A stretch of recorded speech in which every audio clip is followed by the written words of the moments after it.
नमस्ते, मैं वर्षा गेहलोत भीलवाड़ा जिले के बदनौर ब्लॉक से। मेरे समूह का नाम बालाजी वीओ बे माता और सेलेप उजाला है।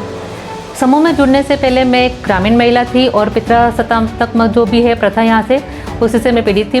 पढ़ी हुई मैं बीए बीएड की हुई थी, लेकिन उतना जो जान पहचान मुझे मिलनी चाहिए थी या जो मेरी जो कौशल और कला थी वो उभर के इतने सामने नहीं आई थी। समूह में जुड़ने के बाद मुझे मौका मिला अपनी पहचान बनाने का। कुछ आर्थिक रूप से मैं सक्षम हुई। समूह में जुड़कर मैंने इंटरव्यू पास किया। एमएससी प्रोजेक्ट से मैं जुड़ी।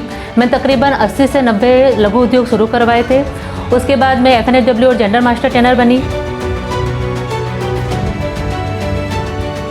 एनआरओ कुटुंब श्री से जुड़कर मैंने NRETP प्रोजेक्ट और SVP प्रोजेक्ट में भी काम किया। उस प्रोजेक्ट में काम करने से मुझे 8-9 राज्यों में घूमने का मौका मिला। वहाँ पे मैंने बतौर ट्रेनर के रूप में ट्रेनिंगें दी और 8-9 राज्यों में मैं घूम चुकी। मेरा जो सपना था कि मेरा एक अपना पहचान बने, मेरी आर्थिक रूप से मैं सक्षम हूँ, तो वो पूरा हुआ।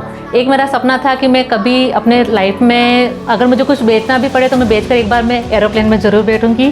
तो आज मेरा सौभाग्य है कि समूह में राजीविका में जुड़ने के बाद मैं एक बार नहीं कम से कम 20-25 बार फ्लाइट में बैठ चुकी हूँ। 8-9 राज्यों में घूम चुकी हूँ और इसी काम की वजह से 3-4 बार DD नेशनल टीवी पे मेरा 3-4 बार इंटरव्यू आ चुका है, अखबार में फ़ोटो आ चुका है। तो मुझे अपनी इस पहचान से बहुत संतुष्टि है कि भी आज मैं अपने नाम से पहचानी जा रही हूँ, ना कि मेरे पिताजी के नाम के पति के नाम से। ऐसा जो गांव में होता है ना कि भी ये उसकी बीवी है, उसकी पत्नी है, उसकी माँ है, वैसा नहीं है। आज मेरी जो भी पहचान है मेरे नाम से है।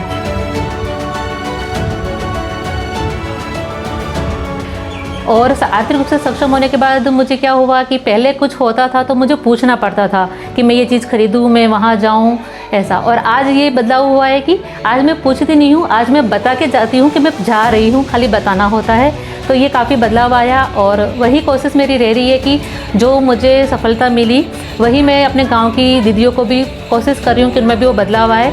अभी आज के तारीख में जो सामाजिक कुरिवाज चल रहे हैं, सामाजिक रीति रिवाज जो बहुत पुराने हैं और उसमें बहुत से कुरीतियाँ जो चल रही है, मैं उसे दूर करने की कोशिश कर रही हूँ। उस पर मेरा प्रयास जारी है। जैसे 2 पत्नी प्रथा हो गई, मृत्यु भोज हो गई, बाल विवाह हो गया। तो इन सभी चीज़ों को मैं धीरे धीरे जेंडर फोरम की हम जो मीटिंग लेते हैं उस मीटिंग के दौरान महिलाओं को, बच्चियों को समझाने की कोशिश करती हूँ।